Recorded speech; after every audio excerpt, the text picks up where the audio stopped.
No one in Merrill Creek could agree on when the rule started. Some said it was after the missing kids. Others said it was after the fires. A few swore the rule had always existed, like gravity.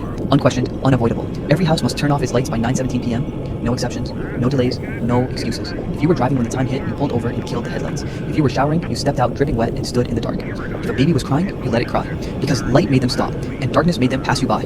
That's what we were told. The siren sounded every night at exactly 9:15. Not loud, not panicked, just a low, hollow moan that crawled through the town like breath through a corpse's lungs. 2 minutes to prepare. At 9:16, you'd hear doors locking all over Merrill Creek. At 9:17, the town vanished. No streetlights, no windows glowing, no headlights, no phone screens. Even the moon seemed dimmer here. I moved into town 3 weeks ago. That's how I know something is wrong. The first night, I thought it was a prank. I was unpacking boxes when the siren sounded. I froze, listening to it echo between the houses. It felt old, like it had been used for decades without repair. My phone buzzed. Neighborhood alert. Lights off. Now. I laughed under my breath. Then I looked out the window. Every house on the street went dark at the exact same moment, perfectly synchronized. I turned my living room light off. The silence afterward was wrong. No insects, no wind, no distant cars, just waiting. At 9:23, I heard the footsteps. They didn't come from one direction. They came from everywhere. Slow, careful, like someone learning how to walk in a body that wasn't theirs. I stood frozen in the dark, heart pounding so hard I was sure they'd hear it.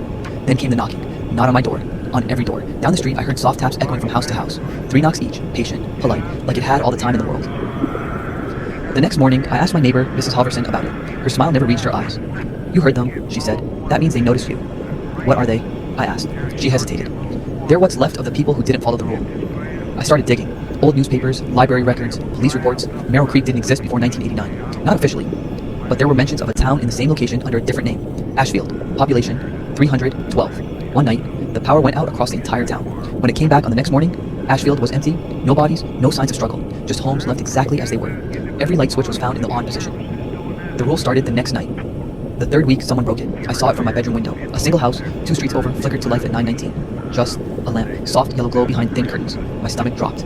The footsteps came faster that night. No knocking this time, just running, and then screaming. It didn't last long. By morning, the house was gone. Not burned, not destroyed, just missing, like it had never existed. The street ended abruptly where it once stood. That's when I noticed something worse. Every night, the footsteps stopped closer to my house, like they were narrowing in. Last night, the siren sounded late, 9:16, 9:17. Nothing, no siren. My phone buzzed. Neighborhood. Alert, do not turn off your lights. I stared at the message as the footsteps began. They were running now, slamming into doors, windows, walls. My lights flickered. I heard something whisper outside my door. Not words, names, mine included. Then the knocking started. 3 slow taps. I remembered what Mrs. Halverson said. They're what's left. That's when I realized the truth. The lights don't protect us, they trap us. And tonight, I'm the last house in Merrill Creek with the lights still on.